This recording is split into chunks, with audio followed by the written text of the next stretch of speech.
What's up, guys? I'm back again with another book review for all of you, and I'm finally going to be talking about Book 2 of the Inheritance Cycle, Eldest, by Christopher Paolini.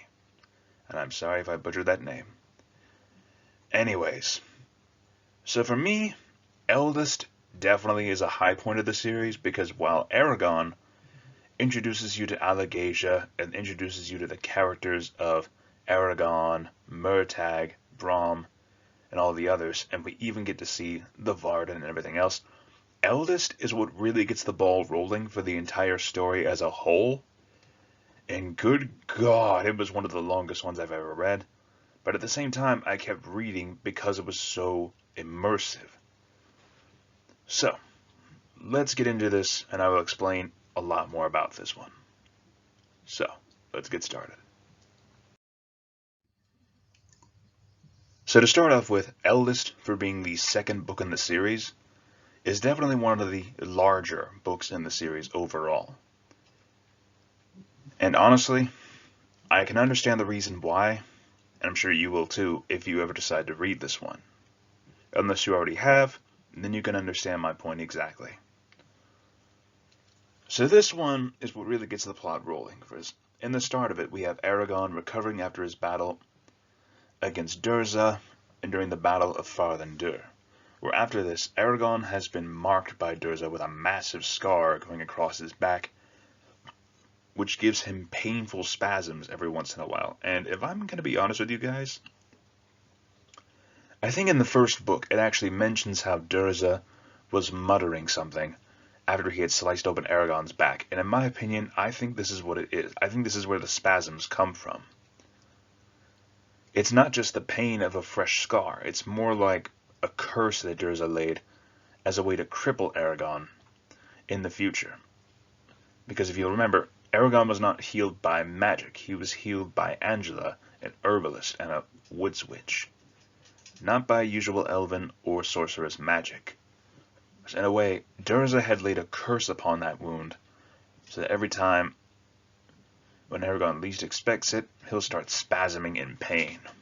And damn, the way to describe Eragon with this debilitating injury is just ouch.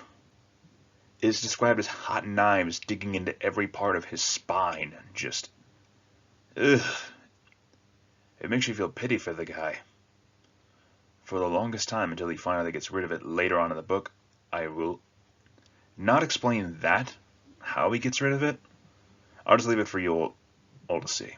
Anyways, so this opens up in the aftermath of the Battle of Farthen-Dûr, where the leader of the Varden, Ejahad, is killed by an ambush of Urgals who had still been hiding in the caves.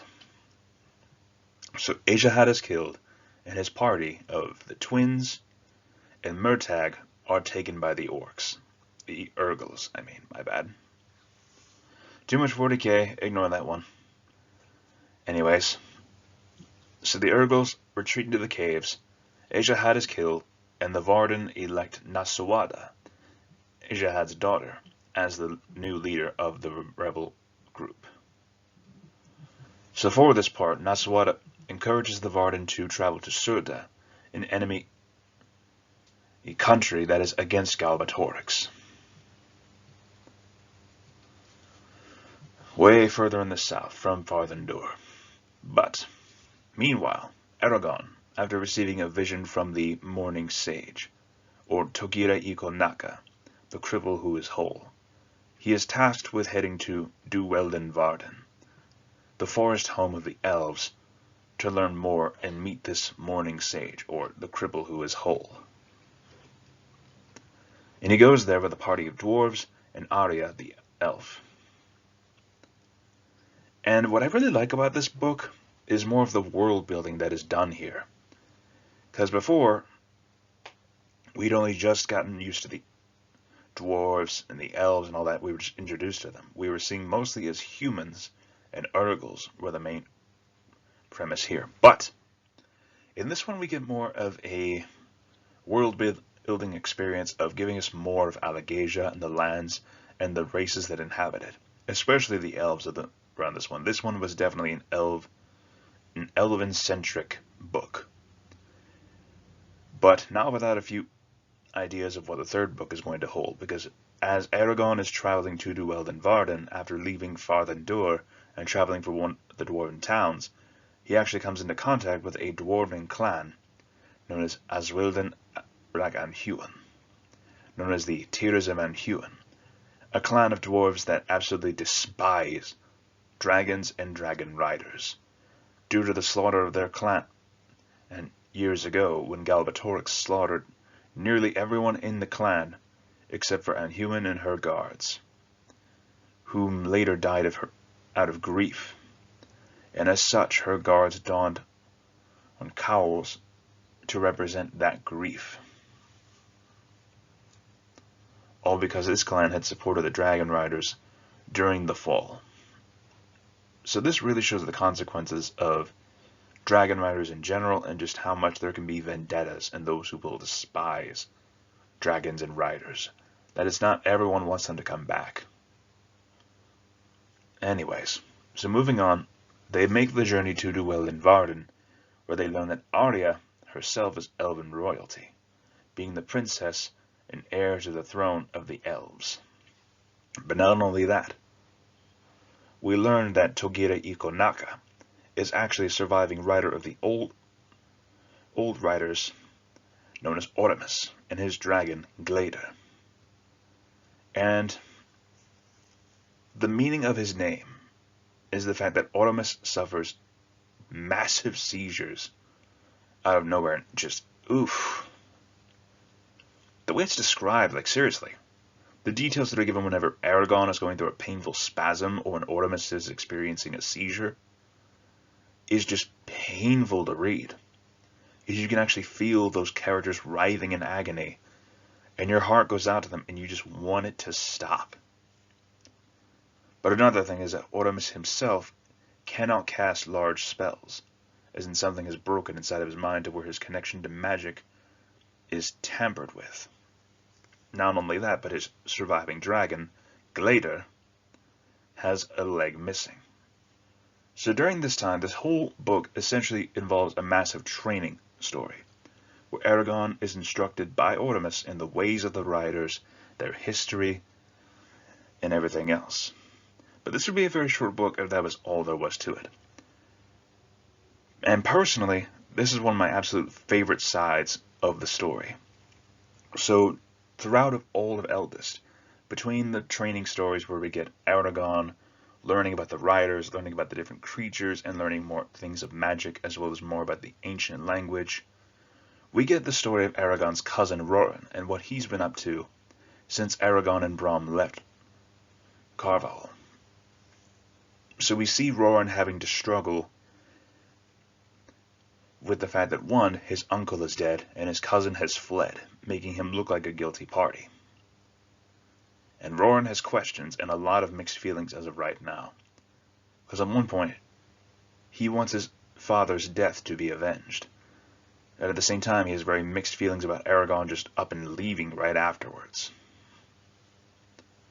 But this is all put aside whenever the citizens of Carvajal realize that the Razak from the first book have returned, and they are looking for Roran, believing that he has information on Eragon and what his whereabouts might be, due to the fact that they are family.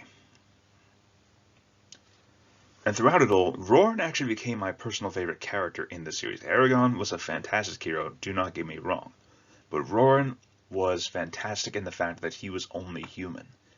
He did not have any magic whatsoever or a dragon by his side, and yet he was just a man who wound up picking up weapons to defend his home, and he became known as Roran Stronghammer for the fact that his weapon was a hammer. Not a sword, not a spear, but a freaking hammer. I gotta tell you guys, Roran was an absolute badass to read about, because during the whole Siege of Carvajal story that he was going through, we see how he leads his people into battle countless times, crushing so many enemy soldiers. It's not even funny. But at the same time, they realize that they are fighting a losing battle, because in the end, they are a small, isolated village against the entire empire. Not to mention that Roran himself is also having struggles personally with his relationship to Katrina, his love interest whom he wants to marry, and yet Katrina's father, Sloan, the town butcher, absolutely despises Roran and believes that he is not a significant match for Katrina.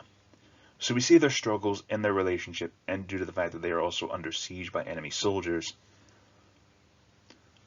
And you genuinely want them to be happy. You want them to find a way to make things work. You want them to actually convince Sloan that Roran might be a good match. Yet in the end, it is a struggle to watch, to read and see this happening right before your eyes. And it all ends with Roran's sweetheart getting kidnapped by the Razak and taken prisoner.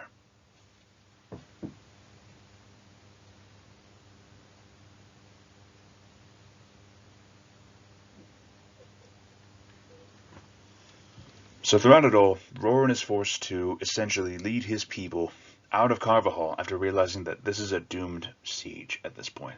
They will be doomed if they stay in Carvajal. So he leads them across the mountain range known as the Spine, all the way to Tirn, where he actually meets Geode, a character that we first were introduced to in Eragon, who had helped Eragon and Brom during their journey, and now is actually helping out Roran and his surviving villagers from Carvajal.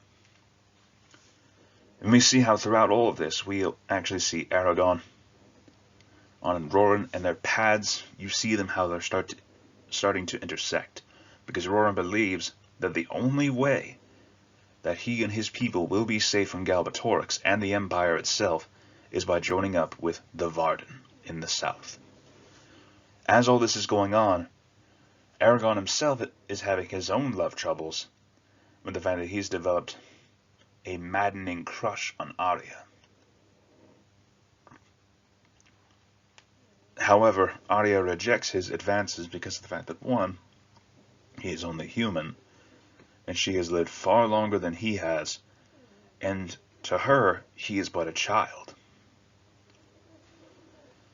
And yet, throughout it all, you just want these characters to be happy. It's like, there's a lot of romantic drama that goes on in this book, and you just want these characters to at least have some kind of happiness.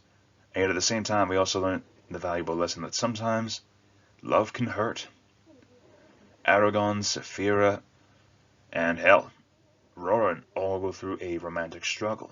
And it's genuinely hard to watch because you want them to be happy, and you know that their chosen partners might not be the best for them. However, the whole drama between Arya and Eragon does get resolved further on in the series, but at this point,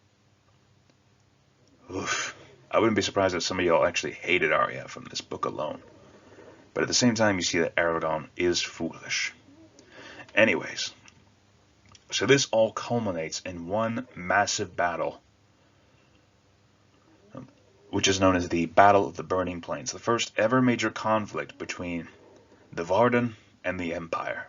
Soldiers upon soldiers meeting and clashing together in what is essentially a massive field with smoke. And during all of this, the Varden not only gain more troops from Serda, as well as they have their rider Eragon. Not only that, but the Urgles from the first book actually make an alliance because they want vengeance on the Empire for using them and having most of their clans people slaughtered. So the Urgles actually ally with the Varden right before the Battle of the Burning Plains, and damn, the battle itself was absolutely amazing to behold. I will say this, Paolini really nails it whenever he does like major conflicts, whether it be just simple duels, where it's described as a dance between these two individuals, to just these full-scale battles where you have catapults being launched, swords are flashing, fire is raining down, magic is being cast, everything is just going absolutely insane. And the grandiose scale that he brings to life with this is just awe-inspiring. There is a lot more to this book, but I will say this, I would definitely recommend checking this out at some point. This one is what really sells the series as it is, and really helps to build up the world and introduces you to more of the races and gives you more characters to bond with and grow with. There's a lot more that I haven't covered in this review, only just the main characters of Eragon and Roran. There are hundreds of other chapters that occur where it comes from different characters like Nasawada, for instance. We see her struggles of leadership as the newly appointed leader of the Varden and having to dodge all the counseling and everything else that goes on, the little political manipulations that occur behind her back, along with some consequences from other people and their actions. But I will leave this for you all to see. So for now, let's go ahead and get to the score, shall we? So all in all, I will say I will give Eldest a solid 9 out of 10 for amazing storytelling, gripping action, good characters that you can actually connect with, and just all around a really good way to really hook people into more of this fantastic series. And I will definitely be looking forward to covering books 3 and 4 in time. But if you guys want me to go ahead and cover them sooner rather than later, please let me know in the comments down below, and I'll be more than happy to do so. Anyways, you guys, thank you so much again for listening to this, if you've stuck around this long. And if you like this video, please feel free to like, comment, and or subscribe, and let me know what other books you all would want me to cover in the future. Anyways, thank you all again for listening. This is Rambling Collector, signing off. Have an awesome day.